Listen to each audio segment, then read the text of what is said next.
ఒరేయ్ మధ్యలో మాట్లాడుకో, పైకి వచ్చారంటే ఎముకలు ఏరేస్తాను. నువ్వు బసి పెట్టలే పడుకొని ఎక్కుతావు, పైకి ఎక్కువచ్చి నా ఎముకలు కొడతావా? మూసుకొని పని కానీ. నమస్కారం. ఏయ్ కృష్ణమూర్తి, నువ్వు చెప్పేవని పంచాయతీకి ఒప్పుకున్నాను. నువ్వు మధ్యవర్తివి, వాళ్ళ వైపు మొగ్గకూడదు. ఇక్కడ చూడు, ఇక్కడ అటువంటిదేం జరగదు. నీకెందుకు అంత భయం? అవును, సడన్ గా పెద్ద ఆయన మనవడు అంటున్నావే, ఏ రకంగా ఆయనకి మనవడివి నువ్వు? పంచాయతీ వాళ్ళందరూ వచ్చేసారు, కాస్త వివరంగా చెప్పు. ఏయ్ ఆ ఫోటో లేవరా?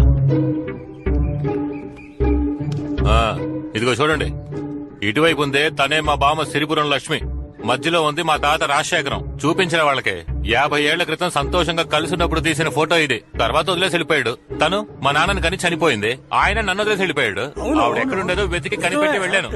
ఏది సిరిపురం లక్ష్మి తెలియదని చెప్పనని చూద్దాం. రేయ్, సిరిపురం లక్ష్మి నా చెల్లెలు లాంటిదిరా. చెల్లెలు లాంటిదో అక్క లాంటిదో లక్ష్మి తెలుసు కదా.